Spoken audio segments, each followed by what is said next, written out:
Halo teman-teman, kami dari kelompok 5, kelas anti-aging, di mana kami akan memaparkan edukasi mengenai aging atau penuaan. Nah, penuaan ini bisa disebabkan oleh banyak faktor, salah satunya yaitu metabolic syndrome atau sindrom metabolik. Nah, ini berikut ada anggota kelompok kami. Kemudian dari definisinya, jadi metabolic syndrome ini merupakan suatu kumpulan faktor risiko metabolik yang berkaitan langsung terhadap terjadinya penyakit kardiovaskular aterosklerotik. Sindrom metabolik adalah sekumpulan kondisi yang dapat meningkatkan risiko seseorang terhadap penyakit jantung, stroke, dan diabetes. Selanjutnya itu ada faktor risiko. Yang pertama ada usia. Risiko akan meningkat seiring meningkatnya usia. Nah, sindrom ini 40% pada usia lebih dari 65 tahun. Yang kedua ada penyakit lain. Risiko ini akan meningkat pada orang yang memiliki penyakit jantung, penyakit perlemakan hati non-alkoholik, atau sindrom ovarium polikistik. Lalu yang ketiga ada diabetes. Nah, risiko ini juga akan meningkat pada pasien yang memiliki diabetes atau memiliki keluarga dengan riwayat DM tipe 2. Selanjutnya obesitas, terutama bila lemak di tubuh menumpuk pada bagian perut dan pinggang. Lalu ada gaya hidup. Nah, gaya hidup ini dapat menjadi faktor risiko bila jarang atau bahkan sama sekali tidak melakukan aktivitas fisik.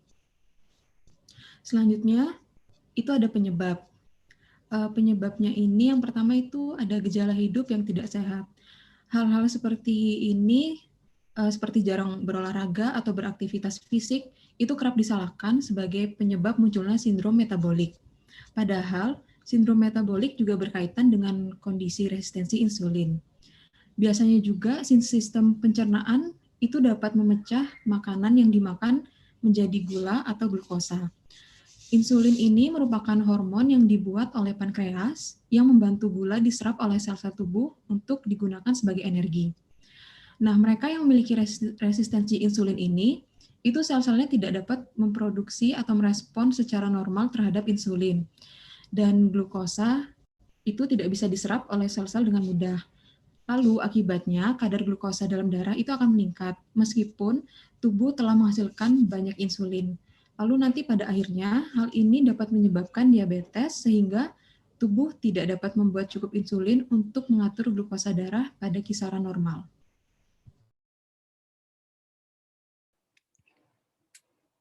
Selanjutnya, penentuan manusia yang mengalami sindrom metabolik menggunakan kriteria sebagai berikut yang terdiri dari dewasa dan remaja.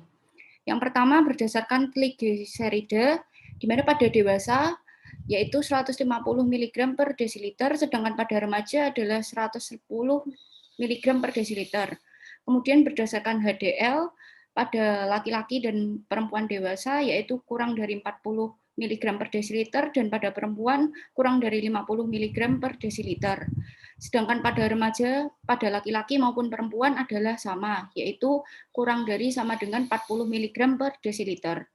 Yang ketiga adalah berdasarkan lingkar pinggang, di mana pada laki-laki dewasa adalah lebih dari 102 cm dan pada perempuan lebih dari 88 cm. Sedangkan pada remaja laki-laki dan perempuan sama, yaitu lebih dari 90 cm.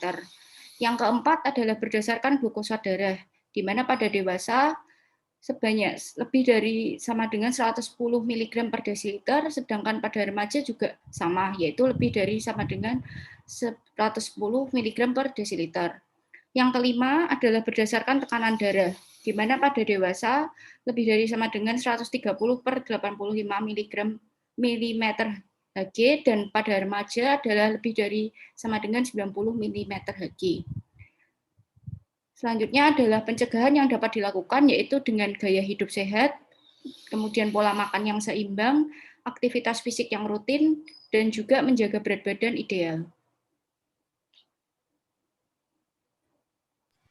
Selanjutnya, gaya hidup tidak sehat itu harus dihindari mulai sekarang, yaitu jarang melakukan olahraga, sering merokok, makan makanan tinggi kalori, kebiasaan tidur larut malam, kemudian konsumsi minuman keras, kurang minum air putih, kurang tidur dan istirahat, serta sering tidak mandi. Selanjutnya ada gaya hidup yang dianjurkan, itu sesuai dengan keadaan pandemi COVID-19 ini. yaitu adalah makan makanan yang bergizi, konsumsi pangan aman, kemudian olahraga tetapi jangan berkelompok, jaga kebersihan diri sendiri, keluarga, dan juga lingkungan, konsumsi multivitamin dan suplemen yang aman, konsumsi pangan sesuai kebutuhan, dan istirahat teratur, dan juga jangan lupa untuk berdoa. Oke, selanjutnya ada pola makan yang seimbang. Yang pertama itu ada bijak dalam memilih makanan, yaitu GGL, gula, garam, dan lemak itu gulanya 4 sendok makan, garamnya 1 sendok teh, dan juga lemaknya itu 5 sendok makan. Setelah itu juga Kemenkes menganjurkan untuk memakan ikan yang bergizi tinggi, murah, dan enak. Di mana ikan itu memiliki kandungan asam amino dan protein yang tinggi, menjadi sumber mineral, terus penyedia lemak baik bagi tubuh, sama menjadi sumber vitamin A, B, dan D. Setelah itu juga ada aktivitas rutin yang selain olahraga, itu ada jalan kaki minimal 10.000 langkah per hari, terus juga bisa menari, berkebun, naik turun tangga, terus juga kerja di rumah tangga yang menggerakkan otot. Itu seperti menyapu, mengepel, mencuci pakaian, juga memanfaatkan taman kota dengan aktivitas fisik, bermain aktif bersama anak seperti bersepeda, kuda-kudaan, dan juga lompat tali, berhenti di tempat parkir yang agak jauh dari lokasi yang dituju, menggunakan tangga daripada eskalator, terus juga memperbanyak bermain di ruang terbuka seperti flying fox, futsal, basket, terus mengisi kegiatan rapat dengan senam seperti senam cerdik, chicken dance, dan senam penguin, terus yang terakhir melakukan peregangan atau stretching. Nah, berat badan ideal untuk laki-laki dan perempuan itu berbeda. Nah, berat badan yang ideal bisa dilihat di tabel bawah ini. Nah, berat badan yang ideal itu dapat ditentukan dengan menghitung body mass index atau BMI. Nah, rumusnya untuk menghitung BMI adalah berat badan dalam kilogram dibagi tinggi badan kuadrat dalam meter. Nah, berat badan yang termasuk dalam underweight itu apabila hasilnya kurang dari 18,5, lalu apabila hasilnya 18,5 sampai 24,9 berarti termasuk normal.